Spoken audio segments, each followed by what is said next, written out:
Assalamualaikum warahmatullahi wabarakatuh. Di sini saya perwakilan dari kelompokku isi akan membacakan berita yang berjudul Cukai Rokok Memang Harus Naik, tapi bukan demi prevalensi, yang ditulis oleh Hendra Friana dari CNN Indonesia. Sebenarnya, apa tujuan dan maksud dari kenaikan biaya cukai rokok pada masa pandemi seperti ini? Untuk mengetahui hal tersebut, mari kita amati artikel CNN berikut ini. Pemerintah menaikkan tarif cukai hasil tembakau atau CHT atau biasa disebut dengan cukai rokok sebesar 12,5% pada tahun 2021.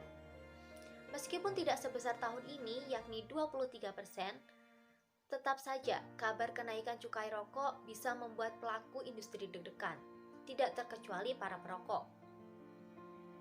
Pengurus Gabungan Pengusaha Rokok GAPRO Malang, Jawa Timur, Adi Harmadi, memperkirakan banyak pabrik yang akan gulung tikar akibat kebijakan tersebut. Pasalnya, kenaikan terjadi di tengah jatuhnya daya beli masyarakat akibat pandemi COVID-19. Tahun ini saja, banyak pelaku usaha tidak menjalankan kebijakan CHT secara penuh.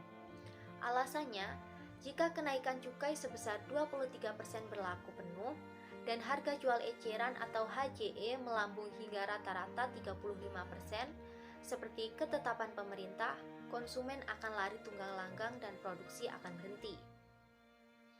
Menurut Menteri Keuangan Sri Mulyani, tujuan dari pemerintah untuk menaikkan cukai rokok meski pada masa pandemi saat ini adalah untuk menurunkan konsumsi rokok, yang mana hal tersebut ditunjang juga dengan target untuk menurunkan konsumen rokok usia 10-18 tahun pada tahun 2024 mendatang.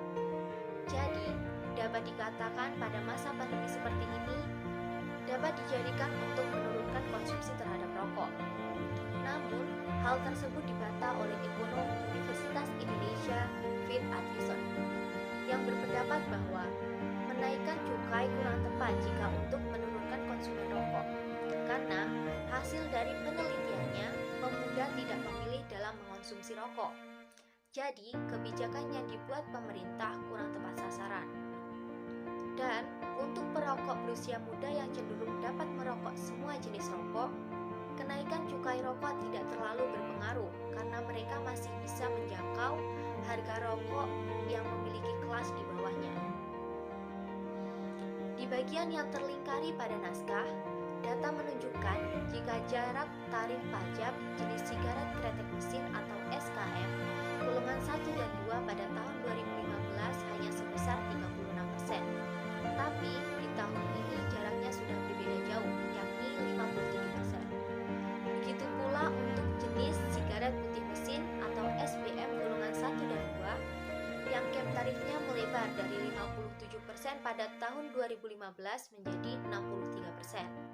Di sini saya akan melanjutkan apa yang sudah dipaparkan oleh teman saya. Sejak tahun 2015, penerima cukai hasil tembakau tercatat berturut-turut sebesar 123,2 triliun rupiah pada tahun 2015.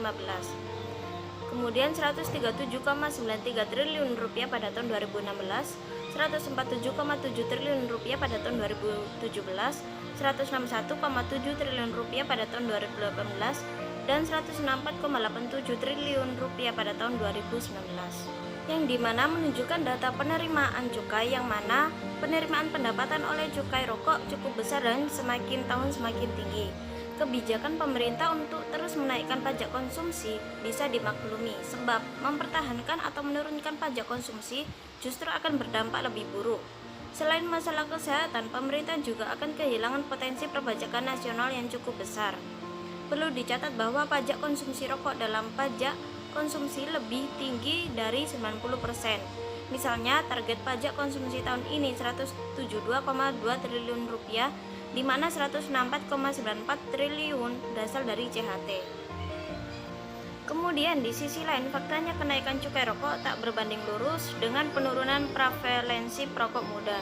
Data riset kesehatan dasar Riskesdas Kementerian Kesehatan menunjukkan konsumsi tembakau pada populasi usia 10-18 tahun meningkat dari 7,20% pada 2013 menjadi 9,10% pada tahun 2018.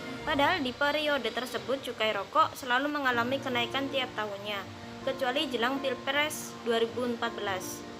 Pernyataan tersebut menunjukkan ketidakselarasan, padahal kenaikan cukai rokok tidak berbanding lurus dengan prevalensi perokok muda.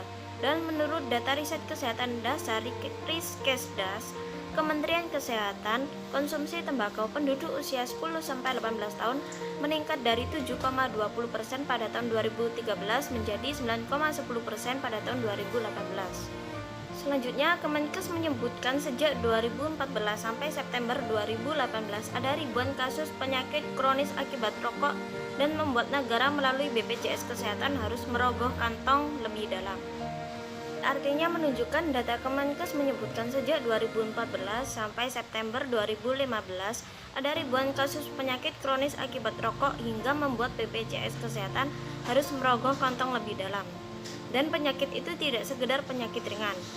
Jadi meskipun rokok sebagai pemasok pendapatan yang cukup besar bagi negara, namun tetap harus ditekan pengkonsumsiannya, apalagi tentang usia remaja. Menurunkan tarif cukai justru bakal menimbulkan dampak lebih buruk. Di luar masalah kesehatan, pemerintah juga akan kehilangan potensi penerimaan negara yang cukup besar. Demikian yang dapat kelompok kami sampaikan, kurang lebihnya kami mohon maaf. Wassalamualaikum warahmatullahi wabarakatuh.